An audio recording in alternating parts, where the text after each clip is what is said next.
अस्सलाम वालेकुम नाजरीन। मैं और मोहम्मद अकरम साहब एक मरतबा फिर आपके सामने हाजिर हैं। 9 मई से ऑनवर्ड जिस किस्म के हालात बनते जा रहे हैं और हमारा जो मीडिया है उसने मुल्क की जो सबसे बड़ी पार्टी है, यानी जिसकी शोहरत जो है वो 70 to 80% तक है इस मुल्क में, उसको तो उन्होंने बिल्कुल ही वाइप आउट कर दिया। और वहां पे जो कुछ चल रहा है और जिस तरह से चल रहा है, मैं तो देख के बहुत हैरान हो रहा हूँ कि इस मुल्क को ये किस तरफ ले जाना चाह रहे हैं। ये यहाँ पे कोई खाना जंगी कराना चाह रहे हैं, खुदा ना खास्ता ये क्या करना चाह रहे हैं, इस पे बात करेंगे। और आज की एक दो जो डेवलपमेंट्स हैं उन पे भी डिस्कस करेंगे, जिनमें सबसे इंपॉर्टेंट जो है वो जो उन्होंने एक जुडिशियल कमीशन बना दी है, जिसमें सुप्रीम कोर्ट के जो चीफ जस्टिस साहब हैं उनसे पूछा तक नहीं गया। हैरत वाली बात है कि जब भी कभी कोई जुडिशियल कमीशन बनता है तो उसमें चीफ जस्टिस की मशावरत मस्ट होती है, मगर इस मतलब उनसे पूछा भी नहीं गया। और जो जजेस लगाए गए हैं वो सारी कंट्रोवर्शियल हैं, उस पर भी बात करेंगे। और एंड पे अगर थोड़ा सा वक्त बचा तो हम कच्चे के डाकुओं पे भी बात करेंगे, जिनके वो गरीबों के पास तो शायद खाने को रोटी भी मुश्किल से होती होगी, मगर 3 अरब रुपया जो है उसके लिए मुख्तस कर दिया गया है, तो उस पर भी बात करेंगे। तो शुरुआत करते हैं अकरम साहब। ये आप भी देख रहे हैं मीडिया पे जो कुछ चल रहा है, ये देख देख के भाई मेरे, मैं तो ऑनवर्ड परेशानी की मतलब बल्कि परेशान क्या, इंतहाई परेशान हो रहा हूँ कि मुझे नहीं लग रहा कि किसी भी जमहूरियत में इस तरह से कभी कोई होता हो। समझ में नहीं आ रहा शुएब साहब आपकी बात को आगे बढ़ाते हुए कि ये 16 दिसंबर 1971 होने वाला है या हो चुका है। हो चुका अभी है। तक तो हमें यही समझ नहीं आ रहा कि ये है क्या सब कुछ मामला। अब आप इस हद तक चीजों को लेके जा रहे हैं कि अब जो आपके यानी कि अब जिसको कहते हैं ना फौजी तनसीबात की कोई डेफिनेशन होती है। अब उसको अब प्रोटेस्ट हुआ, रिएक्शन हुआ, स्पॉन्टेनियस था, प्लान था, वट एवर इट इज। आप इसके ऊपर बैठाए ना जुडिशियल कमीशन। बिल्कुल। आप इसके ऊपर जुडिशियल कमीशन बिठाने के बजाय उन ऑडियो लीक्स के ऊपर बिठा रहे हैं जो सबसे मुतनाज़ा तरीन जजेस हैं इस वक्त पाकिस्तान की जुडिशरी के, जनाब मोहतरम फायजीसा साहब, जिन्होंने अभी तक मिनी ट्रायल नहीं दी, जिनका अभी तक मुकम्मल ट्रायल नहीं हो सका, और दूसरे वो जज साहब हैं इस्लामाबाद हाई कोर्ट के चीफ जस्टिस है, तीसरे बलूचिस्तान हाई कोर्ट। साहब। तो अब खुदा का खौफ मुझे तो शुएब साहब लगता है कि हम लोग कोई बहुत ही डौने ख्वाब में जिंदा है। और उस ख्वाब में जो मुझे नजर आ रहा है कि जो माफिया है उसने अपने पंजे पूरी तरह से इसे गाड़ लिए हैं पिछले 1 साल सवा साल में। और उनके आगे जो छोटी मोटी कोई रेजिस्टेंस है वो उसको जिसको कहते हैं तह तेग करके उसको आगे बढ़ते जा रहे हैं। बिल्कुल, आप बिल्कुल ठीक कह रहे हैं, लेकिन हम थोड़ा सा हट रहे थे। पहले तो बात कर ली जाए थोड़ा सा टीवी चैनल्स पे, सो कॉल्ड जो इंडिपेंडेंट चैनल्स हैं इन पे बात कर ली जाए। मतलब मैं कोई 1 घंटे से मैं जिस टीवी चैनल पे लगा रहा हूँ तो एक ही चीज चल रही है, वही मतलब एक क्या कहना से चाहिए। नो टू नाइन्थ में। Yes. Okay okay fair enough. खुदा अब खुदा ये क्या है, यानी कि who has decided this thing कि ये पाकिस्तान का कोई 9/11 हो गया, किसने तय फैसला करना जिसने है? फैसला करना आपकी है। पार्लियामेंट ने इसके ऊपर कोई बात की है? उन्होंने कहा है कि ये कुछ करना है हमने। दूसरा ये है कि ये जो मीडिया है उसके अंदर कहाँ, आप मुझे बताइए कहाँ इंडिपेंडेंस रह गई है। पहले तो ये वैसे ही माजरत के साथ ये जिस तरह का स्ट्रक्चर बना हुआ है, हमारे लाइसेंसीज जो इसमें है, कौन से सेठ हैं सारे जिनके यहाँ पैसा है और किस तरह का पैसा है, और किस तरह से कैसे पैसे को ट्रिपल और उसकी मल्टीप्लीकेशन जो है वो एक सिलसिला जारी है।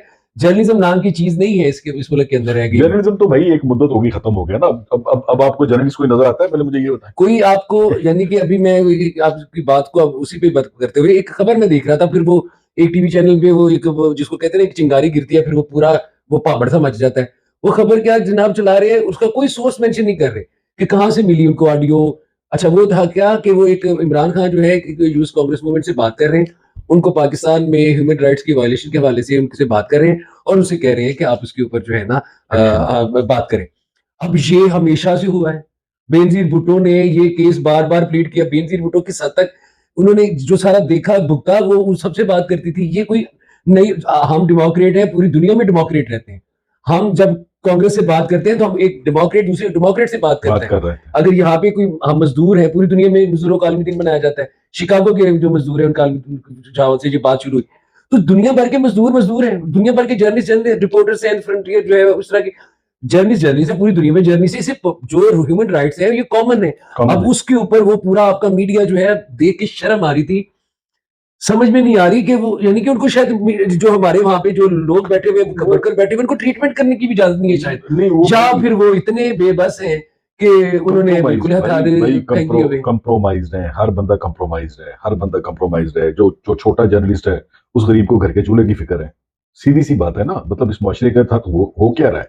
आप इस माशरे में देखो तो सही ना, ये बदतरीन माशरा वो होता है जिसमें अमीर अमीर तर होता चला जाए और गरीब गरीब तर होता चला जाए। और हम यही हम हम अपने आप देख रहे हैं हम यहाँ पे, आप उस देख रहे हैं। माशरे में हम इस वक्त जिंदा है, हम उसी माशरे में इस वक्त जिंदा है। और उन्हीं सरमायाकारों की और उन्हीं जो डर्टी बिलियन ऑफ डॉलर जिनके पास है, दे आर द माफिया, जिन्होंने, अब आप देखें ना कि जजेस कौन है, जस्टिस फाइज ईसा का नाम क्यों इस तरह से, यानी कि कोई और सोच भी नहीं निकालता सारे, they are no applying all their weapons in the system, वो सबको कह रहे काम पे लग जाओ सब। देखें देखें देखें अकरम साहब, इसमें मैं इसमें एक बात कहना चाहूंगा, सिर्फ ज्यादा बात नहीं कहूंगा, सिर्फ एक बात जरूर कहना चाहूंगा। फाइज ईसा साहब के ऊपर केस कुछ और था, उनकी बेगम आकर कोर्ट में रोई है, ठीक है। अच्छा, पहले तो उसके ऊपर सुबह मोटो लेकर वो सारे जज बैठ गए, वो रोई ना करी जी, बस इसकी कंप्लेंट जो है ये सुनी नहीं जाएगी। मतलब कंप्लेंट जो है वो तो सुप्रीम जुडिशियल काउंसिल में थी ना, सुप्रीम जुडिशियल काउंसिल ने तो उसको सुना ही नहीं। सेकेंडली जो ठीक है, वर्डिक्ट आई है उसमें कहा गया है कि आप जज क्या उसकी बीवी से भी नहीं पूछ सकते कि पूछ सकते उनके पास जो उनके राय हैं हमें, तो एग्जैक्टली, क्या है, मतलब हम मनी टेल्स लेना तो दूर की बात है उसमें। विद ड्यू अपॉलॉजी, हम जज से नहीं पूछ सकते, हम पॉलिटिशियन से नहीं पूछ सकते, एक हम खास तरह के एक पॉलिटिशियन से। एक मिनट, हम नहीं, वो मतलब ऑब्वियसली जो जिसकी हुकूमत होगी, यूं कह रहे हैं जिसकी हुकूमत है उनसे नहीं पूछ सकते, हम ब्यूरोक्रेसी से नहीं पूछ सकते, हम जर्नैलों से नहीं पूछ सकते, पीछे बचते कौन है? मैं और आप, साढ़े को है ही कुछ नहीं। तो हम अपना अपना बुरा काट रहे हैं ना हम लोग, ऐसे ऐसे कौन लोग जो मैं हैं, बात कर रहा हूँ, बड़ी जेन्युइन बात कर रहा हूँ ना, पीछे रह जाते हैं मैं और आप, हमारे पास है ही कुछ नहीं भाई। हमें तो आ जाके बच्चों की जो कॉलेज यूनिवर्सिटियों की फीसें हैं उसकी टेंशन बड़ी होती है, जो रियलिटी है ना, I am talking about reality, ठीक है। तो इस पे यार अब मतलब ये कि फिर पीछे रह गया यार, अब मतलब आप सोसाइटी तो खत्म हो गई ना, खत्म हो इसको गए आपके कोई। और इसको ये जो बात अभी सुना कुछ जो थोड़ा बहुत आपको नजर आ रहा है, ये जो अभी जो लोग अपने आप को महफूज समझ रहे हैं कि उनका कोई, जिसको कहते हैं ना कोई घर के चूल्हे जल रहे हैं, ये नहीं रहेगा। अभी आपने आईएमएफ के साथ इनकी डील नहीं हो रही और इनको पता है कि इनके साथ क्या होना है। समझ में नहीं आ रहा कि कोई इनसे कोई पूछने की, सबसे बुनियादी वजह वही है कि उन्होंने जुडिशरी के अंदर अपने जो लोग थे उनको बिल्कुल अपना कंडेम कर लिया। आपकी स्टैब्लिशमेंट जो है वो इस वक्त जिस तरह से बिहेव कर रही है, और जिसका एक अभी अमली मुजाहरा हमने देखा कि टीवी के अंदर हर दूसरे लम्हे पे वो 9th से नो टू 9th में, अरे भाई कौन उसको अप्रूव करता है? नहीं, हमें तो ये बताएं कि वो हुआ क्यों। अगर आपने आपने जो है उस उन लोगों को पकड़े जिन्होंने जगह छोड़ी। आप तो बात बात में करते हैं, पहले आप आंसू के शेल मारते हैं, डंडा सर पे मारते हैं। अकरम भाई अपनी रेजिस्टेंस आपको, यू शुड हैव प्रोटेक्ट करना होता है अपने मामलात को। बात सुनिए, यहाँ पे मैं दो बातें कहना चाह रहा हूँ, बड़ी सादी सी बातें। से नो टू 9th मई, फाइन जी, सुन लिया। ओ भाई मेरे 9th मई हुआ क्यों? जी, आपने कौम का जो फेवरेट लीडर है उसको इलीगल तरीके से अरेस्ट किया, जिसको बाद में सुप्रीम कोर्ट ऑफ पाकिस्तान ने इंडोर्स किया कि उसकी गिरफ्तारी इलीगल थी। फिर उसको जिस तरह से एक एक्स प्राइम मिनिस्टर को जिस तरह पकड़कर आप लेकर जा रहे हैं, इस तरह तो कोई जानवर नहीं लेकर जाता, समझे बात, इस तरह तो कोई जानवर नहीं लेकर जाता। अच्छा, उसके ऊपर जो रिएक्शन आता है उसके लिए नो, वो जिस एक्शन का रिएक्शन है वो कहाँ गया? मैं वही आपसे बात करूं, बुनियादी बात तो ये है कि ये सारा कुछ हुआ क्यों। अच्छा, उस होने में भी आपकी इंस्टॉलेशन है, इंस्टॉलेशन भाई वो किसी का घर है, ये सारे कोई ये टीटीपी के लोग थोड़ी थे जिन्होंने जाके हमला कर दिया। आपने जगह खाली कर दी भाई, आपने लिबर्टी चौक से कोर कमांडर हाउस तक आपको कम से कम अगर आप पैदल जाएं तो आपको 2.5-3 घंटे लगते हैं। ओ भाई मेरे, और उस दरमियान में आपने वहां पे जितनी चेक पोस्टें हैं, जितनी आपकी वहां पे पुलिस, पंजाब पुलिस बदनामी जमाना, वो तो जिसको कहते हैं ना कि किसी को अगर कोई पर्चा करा दे और पंजाब पुलिस आपके घर आ जाए तो आपका आधी मौत तो वैसे ही वापस पक्के हो जाती है। अच्छा, सबसे बड़ी बात क्या है, लाहौर में कोर कमांडर हाउस पे हमला हुआ, उस हमले में जो लोग शामिल थे, 2-3 बंदे जो हैं वो ट्विटर बढ़ा पड़ा है, 2-3 बंदे जो है कोई उसके हैं, क्या नाम है वो जो खोखर है इनका, क्या नाम है? खोकर जी, मैंने वो नहीं देखा। अच्छा सुने ना, मतलब सुने, उनके खास लोग हैं। एक नुमान नामी बंदा है जो कि कहा जाता है कि एस्टेब्लिशमेंट का बहुत करीबी है वो, मतलब और वो ट्विटर पे भी वो एस्टेब्लिशमेंट के लिए वो लोगों से लड़ रहा होता है, वो उसकी उसकी पूरी वीडियो है वहां पे। भी वो वहां करने क्या गए हुए थे, मुझे ये बताएं ना। और उनकी मौजूदगी जब वो लोगों को इंस्टिगेट कर रहे हैं कि ये करो, बाद में लोगों को मरवा रहे हैं, उन लोगों को पकड़ा किसी ने नहीं पकड़ा।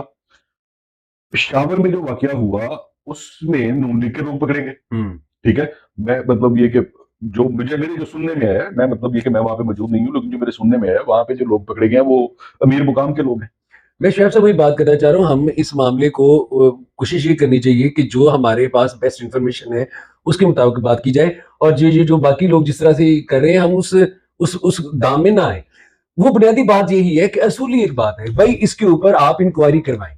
आप इंक्वायरी करवाएं कि उस दिन जब आपने ये सारा कुछ हुआ तो आपकी पुलिस कहाँ थी, आपकी मिलिट्री पुलिस कहाँ थी, वो जो चेक पोस्ट थी, वो जो वहां पे ड्यूटी पर लोग होते थे, वो कहाँ थे। वो कहा थे अगर आप ऐसे ही है ना कि जैसे आपने जनरल परवेज मुशर्रफ, आज मैं एक जगह किसी ने लिखा, बड़ी खूबसूरत बात लिखी कि आपने जब कारगिल हुआ तो मुशर्रफ ने आपने फौजियों को जो वहां पे बैठे हुए थे उनको तस्लीम करने से इनकार कर दिया, उनकी लाशें लेने से, उनके जस्दे खाकी लेने से इनकार कर दिया।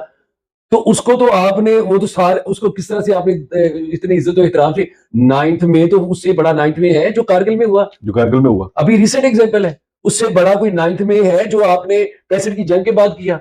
उससे बड़ा 9th में है जो आपने 16 दिसंबर 1971 को एपीएस में हुआ। पिशावर का एक 16 दिसंबर हमारा ढाका वाला है, एक हमारा पिशावर वाला है। पेशावर वाला है। किसी एक को आपने आज तक हमीदुर रहमान कमीशन रिपोर्ट भरी पड़ी है इन जर्नलों के नामों से, इंडिया छाप रहा है 25 साल बाद यार। जर्नलों के नामों से लंबी लिस्ट है, सबको आप किसी को भी आपने उनके जनाब सारी मुराद, हर चीज, पेंशन, बंगले और सारा कुछ उनको मिला, बाद में वजारतें भी मिली, सफारतें भी मिली उनको। वो जो आपके एक्चुअल जहां पे आप ये करके आ चुके हैं, जहां पे आपके साथ ये हुआ और आप खुद उसमें शामिल थे, आपके बड़े उसमें शामिल थे, जो प्लानर थे, जो कंस्पिरेटर्स थे, जिन्होंने साजिशें की इस मुल्क के खिलाफ, उन सबको आप जो है वो आप बाइज्जत तरीके में कौमी परचम में लपेट कर कौमी आजादात के साथ दफनाते हैं। रिसेंट एग्जाम्पल परवेज मुशर्रफ की है। तो अब ये क्या कर रहे हैं आप, क्या हो गया ये, जिनके खिलाफ इंक्वायरी होनी चाहिए वो कह रहे हैं कि ये 9th में हो गया, अब हम किसी को छोड़ेंगे नहीं। भाई इस तरह से नहीं होगा। चले आगे चलते हैं। ये जो अब जो इन्होंने इंक्वायरी कमीशन जो सो कॉल्ड बनाया है, जस्टिस काजी फाइज ईसा और जस्टिस आमर फारूक, अल्लाह माफ करे यार, मतलब मैं उस बंदे को, मैंने उसकी कोर्ट 2-4 मरतबा मैंने अटेंड की है, and I am being very honestly, मैंने एक अरसा सुपीरियर कोर्ट्स कवर की हैं। आई वाज अशेम्ड कि इस तरह के जज हैं हमारे। तौबा। ठीक है, अच्छा आगे चलते हैं। और एक बलोचिस्तान का चीफ जस्टिस, बलोचिस्तान हाईकोर्ट का चीफ जस्टिस, मतलब यार लाहौर हाईकोर्ट का नहीं लेना क्योंकि वो इनकी टो पे नहीं चल रहा, ठीक है। कराची का नहीं लेना क्योंकि वो इनकी टो पे नहीं चल रहा। पेशावर का नहीं लेना क्योंकि वो इनकी टो पे नहीं चल रहा। बलोचिस्तान वाला ठीक है क्योंकि वो भाई वो हमारी, हमें नहीं पता उनके बारे में, वो हमारे मैं ज्यादा नहीं जानता, नहीं, लेकिन हमें उनके बारे में तो पता है। ये फाइज ईसा के तो हमारे सामने नजर आ रहे हैं। फाइज ईसा साहब को सुन लेना आप, मतलब वो जज जो नून लीग के कहने पे, मतलब ये कि वो असेंबली में चला जाता है, बाद में वो बाहर निकलता तो वो कहता है कि मैं, मतलब ये सियासी तकरीरें जो है, मुझे नहीं पता था यहाँ पे सियासी तकरीरें होंगी। कमाल होगी यार, नेशनल असेंबली सियासी तकरीरें नहीं होंगी तो केड़ियां होंगी, ठीक है ना। एनीवे, बात कर रहा हूं मैं, मतलब इसके बाद मैं यहाँ पे मैं एक बात कहना चाहूंगा अपने नाजरीन से भी कि कम से कम मुझे तो काजी फायज ईसा किसी सूरत भी चीफ जस्टिस जो है वो नामंजूर है। जिसको नामंजूर है वो सब अपनी आवाज उठाए। ये देखिए बड़ी इसमें जरूरी बात शोएब है। साहब ये तो एक और मामला है ना, उनके टीआर में ये तो शामिल कर देना। ये तो जो अभी इंक्वायरी कमीशन आपने बैठाया है तो उसके टीओआर में उन्होंने क्या क्या रखा है कि चीफ जस्टिस की सास साहबा की जो गुफ्तगू हुई है एक वकील की बीवी के साथ, और उसमें साकिब निसार की गुफ्तगू, ओके फेयर इनफ, लेकिन वो क्या है, वो ऑडियो लीक्स है ना। तो सबसे पहले उसमें ये भी तय करें कि वो ऑडियो रिकॉर्ड किसने की, वो कौन लेके आया, और वो अपनी पिक एंड चूज कौन करता है। एक मिनट पहले उनका इंटरनेशनली उनका फ्रांसी करवाया जाए जी। पहले इंटरनेशनली उसका फ्रांसी करवाया जाए क्योंकि वो ठीक भी है या नहीं है। जिसने अगर ठीक है तो फिर जिन्होंने रिकॉर्ड की है वो आगे गवाही दे कि ये उस वक्त ये बंदा था, उस वक्त ये बंदा था, और मैंने ये रिकॉर्ड किया, बिल्कुल। तो उसके बाद जो मर्जी करें, उसके बाद करें जी, आप जो मर्जी। क्या करना चाह रहे हैं इस मुल्क के साथ यार आप शोएब साहब, आपको अंदाजा नहीं है लोगों की क्या हालात है। ओ भाई मेरे एक चादर 9/11 बना के जिस तरह से सब कुछ, भूख नंग बीमारी और जो बेरोजगारी और महंगाई इस मुल्क में, तो लगता है जैसे ये चंद खानदान है, कुछ सरकारी खानदान है, कुछ फौजी खानदान है, कुछ अदलिया के खानदान है, और चंद ये जो कुछ आप जो पार्लियामेंट में बैठे हुए हैं, ये इनका पाकिस्तान है। बाकी किसी के बारे में तो मीडिया में कुछ आ ही नहीं रहा। बाकी 21-22 करोड़ आवाम जो है वो कीड़े मकोड़े हैं, कुचल के चले जाओ, कौन पूछने वाला, ठीक है ना। ये तो इस तरह से मुल्क नहीं चलते। अच्छा, किसको बचा, एक ढांचे को बचा के रखना है। अलग होते हैं लोगों से लोग मुल्क बनाते हैं, लोगों के लिए मुल्क होते हैं। यहाँ पर तो उल्टा गंगा बहन रही है कि मुल्क बन गया, उसके अंदर लोगों की क्या हालात है, नोबडी केयर्स। और यार एक अदारे को बचाने के लिए पूरी के पूरी रियासत को दांव पे लगाया जा रहा है, हद नहीं है। एक इदारा, मेरे ख्याल में इदारा, उसको इदारा कहना नहीं चाहिए, वो महकमे से भी कम एक मामला है। कुछ माफियाज हैं जो बाहर बैठे ऑपरेट कर रहे हैं, ये सारा कुछ उनकी बेहस पे हो रहा है। उन्होंने अपने सामने आने वाली किसी रुकावट को भी बचने नहीं देना। ये इससे क्या बुरा रोल होगा जो हमारी एस्टेब्लिशमेंट और हमारी जुडिशरी के अंदर के जो लोग प्ले कर रहे हैं, जो हमारी पुलिस या पंजाब में कर रही है, केपी में कर रही है, सिंध में कर रही है, और ये सियासी जमातें क्या है ये अगर आज किसी के साथ हो रहा है, मत भूलो कि तुम लोग हो चुके हो इसमें से, और तुम लोगों के साथ ये क्या यकीन से कह सकते हो कि अब जिसके साथ हो रहा है आखिरी दफा हो रहा है और तुम्हारी बारी दोबारा वापस नहीं आ सकेगी? खुदा का खौफ करें, अकरम कुछ वैल्यूज लाने दें इस मुल्क के अंदर, कुछ अकरम साहब, अखलाकियात को पनपने दें इस मुल्क के अंदर। वैल्यूज वाली तो बात खैर छोड़ ही दें आप, ये तो बात ही मतलब मुझे तो ये कोई नामुमकिनात वाली बात लग रही है। बात को इख्तिताम की तरफ लेके चलते हैं। कच्चे में जो ऑपरेशन के लिए जो 3 अरब रुपए मुख्तस किए गए हैं, वो कच्चे का एरिया आपको पता है वो है क्या? जरा थोड़ा सा अब हमको बताना पसंद करेंगे आप? आप बताइए, आपके इल्म में है काफी सारी चीजें। दरिया सिंध का आगे जाकर वो एक डेल्टा सा बनता है, दोनों साइडों का दरिया है, बीच में वो एरिया है। वहाँ चूंकि जमीन बड़ी जरखेज है तो वहाँ पे गंदम बड़ी ठीक ठाक होती है, बहुत अच्छी मतलब वहाँ पे। मगर वो गंदम भी अरबों पे नहीं जाती, वो मतलब करोड़ों तक ही रहती है, कई करोड़ों तक की गंदम होती है। वहाँ पे जो डाकू शाकू है, डाकुओं का भी इंटरेस्ट उस गंदम में होता है। ये इसी मौसम में ये शुरू होता है, जब भी होता है जब कटाई का वक्त आता है। अच्छा, उसमें जो वो जो डाकू हैं वो उनका वो क्या है, वो कहते हैं जी कि मतलब उनके लिए वो वर्ड यूज करते हैं कि अदो अद छांटी दोते कटाई कर लो। अच्छा, अब पुलिस का भी उसमें इंटरेस्ट होता है, पुलिस भी आ जाती है कि जो दारों दे रहे हो तो सानू भी दो। ये तकरीबन मेरे ख्याल में मुशर्रफ के दौर से पहले ये शुरू हुआ था, अगर आपको याद हो। हर साल वहां पे ये छोटा मोटा सा ऑपरेशन होता है, 2-4 बंदे ये खुद ही कोई सो कॉल्ड से दिखाते हैं कि जी फड़ ले, इंज कर लिया उंज कर लिया, और उसके बाद कल खत्म। अगले साल फिर सिलसिला ये सारा दोबारा हर साल कटाई के ऊपर ही आता है। कटाई के ऊपर। अब सूरत हाल ये है, वो जो कच्चे के डाकू हैं, जो वो जो करोड़ों में मतलब कितनी होगी यार, 50-60 करोड़ की गंदम होगी, 50-60 करोड़ की होगी ना, चलो 80 करोड़ की लगा लो, उसमें उन्होंने हिस्सा लेना है। आधा उन्होंने लेना, आधा उन्होंने लेना, समझने वाले। अब पुलिस भी अपना हिस्सा लेने पहुंच जाती है कि साढ़ा हिस्सा भी साथ दे दो। मतलब पंजाब के आईजी से लेकर नीचे कांस्टेबल तक हर एक को उसका थोड़ा बहुत हिस्सा पहुंचता है। अब जनाब हर साल जो है ये सिलसिला जारी है, इतने सालों में, पिछले तकरीबन 9 से 10 साल में ना वो डाकू खत्म हुए ठीक है, ना ये प्रॉब्लम सॉर्ट हुआ। इस मरतबा तो इंतहा हो गई है ना। इस मरतबा जनाब बाकायदा तौर पे गवर्नमेंट ने 3 अरब रुपया मुख्तस कर दिया है। वो मैं कहता जो हूँ कच्ची के इलाके के ऑपरेशन के ऊपर, यानी कि जो वहां की पैदा है वो 70-80 करोड़ की है, जिसके लिए सारी लड़ाई है। जी जी, और उसके ऊपर पंजाब हुकूमत ने पंजाब पुलिस के जरिए 3 अरब रुपया खर्च करने पे उतर। अच्छा, अब उसमें हो क्या रहा है, मजेदारी की बात जो क्या है, ये 3 अरब रुपया भी खाया जाएगा, कुछ उत्ते खाता जाएगा, कुछ थल्ले खाता जाएगा, आपस में बंदर बाट हो जाएगी। एंड क्या निकलेगा? एंड ये निकलेगा जी कोई 2-4 किसान मार देंगे डाकू बना के, जो हिस्ट्री है हमारी। मतलब इनका तो शुरू से करदार ये है, कोई 2-3 किसान मार देंगे, उन्होंने डाकू शो कर देंगे, 3-4 मार देंगे जी हमने बड़ा जबरदस्त ऑपरेशन किया। अच्छा, वो जो कच्चे का जो जो जो जो डेल्टा है, मतलब वो उसके दोनों साइडों पे तो दरिया है, वहां से भागने के लिए भी इनको बेड़ियों पे जाना पड़ता है। ठीक है भाई, अगर तुम लोगों ने ऑपरेशन करना है, उसको पूरी तरह से उसको सराउंडेड करके आप उस पर ऑपरेशन करो, वहां पे बचता ही कोई नहीं, कोई रह नहीं सकता। चंद एक देहात है उसके अंदर, कौन डाकू कहाँ भागेंगे? ठीक है।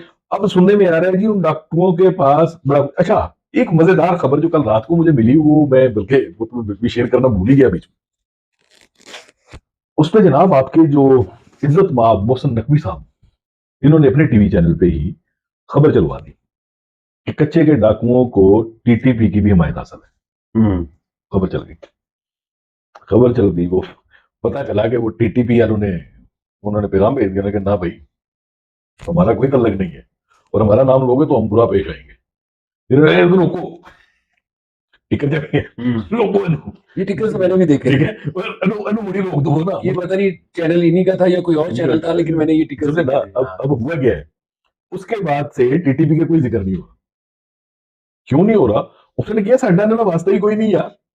यानी कि कलदन तंजीम जो है हाँ, वो पाकिस्तान की सबसे बड़ी सियासी जमात से भी ज्यादा ताकतवर है, कि वो एक फोन करते हैं और अपनी मर्जी की चीजें टीवी चैनल पे चलवा लेते हैं या रुकवा लेते हैं। मैं तो कहता हूं इमरान खान को भी हमारे इमरान खान को भी अमेरिका की वजह से रब्ता करना चाहिए, ज्यादा सुकून रहेगा। बड़ा अजीब है मामला, लेकिन यार ये आई मीन पता नहीं इस मुल्क का क्या बनेगा। सॉरी, मैं बहुत ये जो है ना बहरहाल जी, ये था हमारा आज का वीलॉग। इंशाल्लाह कल फिर किसी पे बात करेंगे। हमारी बात किसी को बुरी लगती है तो उसके लिए माजरत ख्वाह है, मगर हम टोटली हकाइक पे कोई बात करते माजूर हैं। खा की बात नहीं है शोएब साहब, तो मैं आपसे नहीं, गुजारिश करना टोटली चाहता टोटली हकाइक पे वी बात आर करते हैं। आई एम सॉरी आपको रोक अगर रहा हूँ। अगर हमारी बात कोई गलत ये होती है माजरत तो नहीं है, हमें मैं आपसे बात करूंगा, ये हम भुगत रहे हैं, हम इसमें से गुजर रहे हैं, हमने यहाँ रहना है, हमारे बच्चों ने यहाँ पे रहना है। करोड़, हाँ 22-23 करोड़ का ये मुल्क है, खुदा के लिए रहम करें इन लोगों के ऊपर, बिल्कुल खुदा सही के कह लिए रहे हैं। रहम करें। नहीं, ये आपकी बात से मैं 100% मेरी मेरे बात करने का कॉन्टेक्स्ट कुछ और था। मैं ये कह रहा था कि अगर किसी को हमारी कोई बात पे मतलब उसका ये ख्याल हो कि हम कोई गलत बात कर रहे हैं, तो उस पे वो हमें पूछ सकता है कि हमने ये बात गलत की है। ठीक है ना? बाकी अल्लाह माफ करे, मतलब ये कि जिंदगी मौत अल्लाह के हाथ में है, किसी से डरने डरने वाले हाँ, नहीं है। तो थैंक यू वेरी मच जी, अल्लाह बहुत हाफिज। शुक्रिया।